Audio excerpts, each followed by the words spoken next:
स्वरों, व्यंजनों, शब्दों, वाक्यों और सर्ग प्रबंधों के निर्मात्री माँ शारदा को प्रणाम करता हूँ।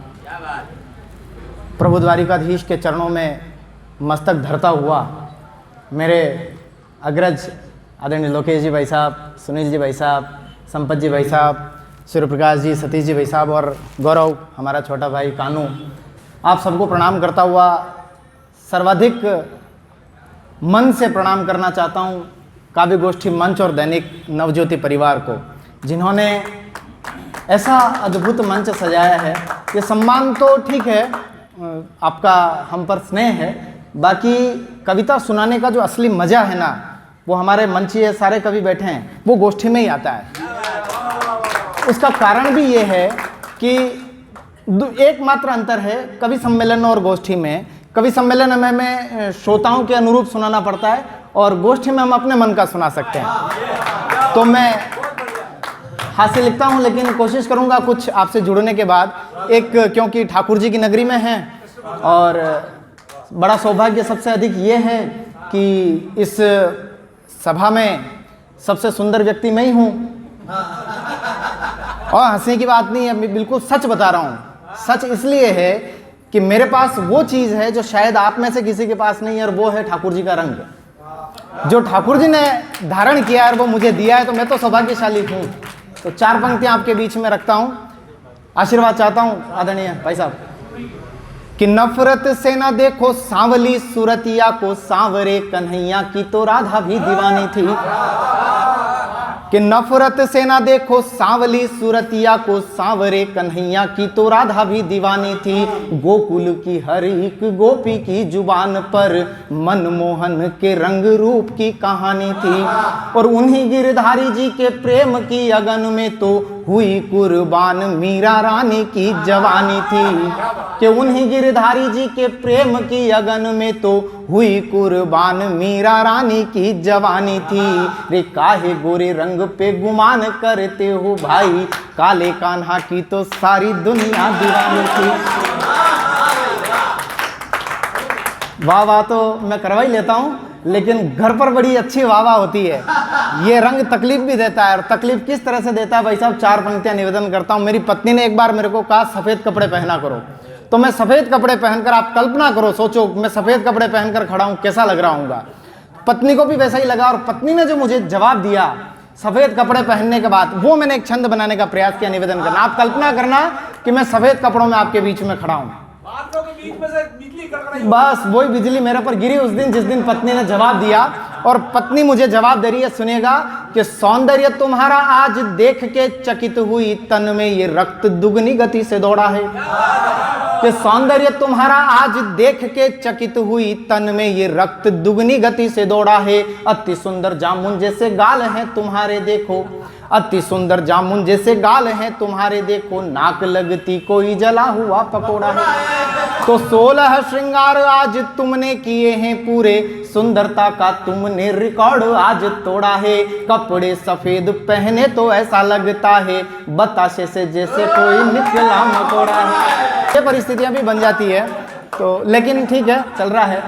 मैं एक आधा छंद और सुना देता हूँ, फिर मेरा मन है कुछ सुनाने का, क्योंकि ये गोष्ठी में ही सुनाया जा सकता है। और हमारे बीच में जब सुनील जी भाई साहब और लोकेश जी भाई साहब जैसे बड़े रचनाकार हैं, और लोकेश जी भाई साहब का तो मैं बहुत सम्मान, कारण ये ना कि जो सृजन जो है, जो साहित्यिक सृजन है, उसमें मैं आपका फैन हूँ, आपको प्रणाम करता हूँ। एक गीत आपको समर्पित करूँगा।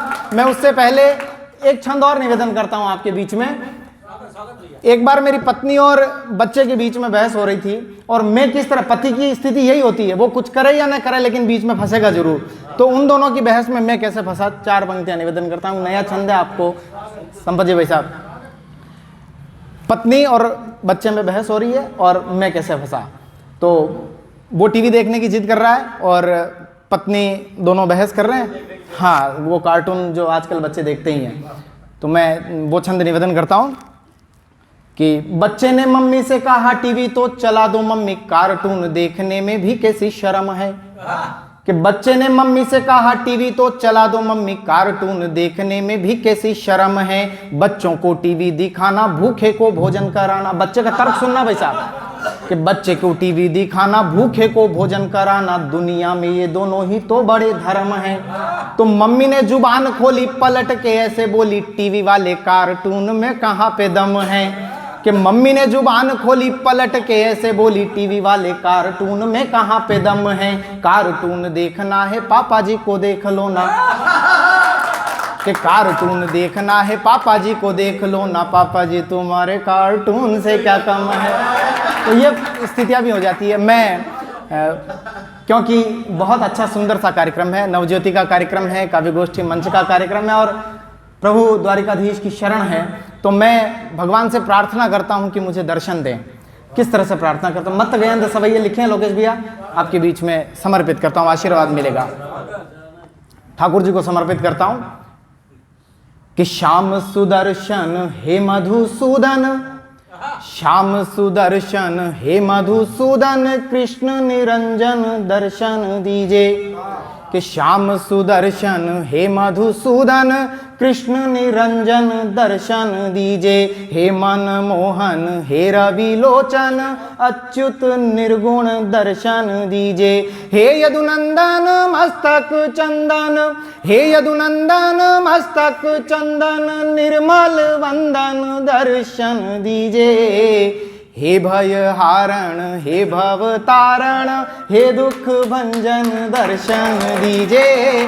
हे भय हारण हे भव तारण, हे दुख भंजन दर्शन दीजिए। तो केशव माधव दीन दयाल, केशव माधव दीन दयाल, जपू नट नागर दर्शन दीजिए। हे अपराजित देव रसाल, रटू मुरलीधर दर्शन दीजिए। तो दिव्य चतुर्भुज हे जगपाल, सुरेश मनोहर दर्शन दीजिए। तो भक्त पुकार करें ब्रजबाल, अरे करुणा कर दर्शन दीजिए। भक्त पुकार करें ब्रजबाल, अरे करुणा कर दर्शन दीजिए। तो राह तके वृष भानु लली, राह तके वृष भानु लली, अरु कुंज गली प्रभु दर्शन दीजिए। हाथ धरो प्रभु पुष्प कली, कर ले मुरली प्रभु दर्शन दीजिए। तो दर्शन पाकर मृत्यु भली, दर्शन पाकर मृत्यु भली, तड़पे मछली प्रभु दर्शन दीजिए। तो नाथ दयानिधि कृष्ण छली, मन आस पली प्रभु दर्शन दीजिए। नाथ दयानिधि कृष्ण छली, मन आस पली प्रभु दर्शन दीजिए। तो रास रचा कर गीत सुना, रास रचा कर गीत सुना, नवनीत चुरा कर दर्शन दीजिए। रास रचा कर गीत सुना, नवनीत चुरा कर दर्शन दीजिए। वेणु बजा कर गाय चरा, मनमीत सुधा कर दर्शन दीजिए। तो वेणु बजा कर गाय चरा, मनमीत सुधा कर दर्शन दीजिए। तो पास बुलाकर नींद जगा कर, पास बुलाकर नींद जगा कर, दीन दिवाकर दर्शन दीजिए। तो वस्त्र चुरा यमुना तट आकर, नाथ कृपा कर दर्शन दीजिए। वस्त्र चुरा यमुना तट आकर, नाथ कृपा कर दर्शन दीजिए।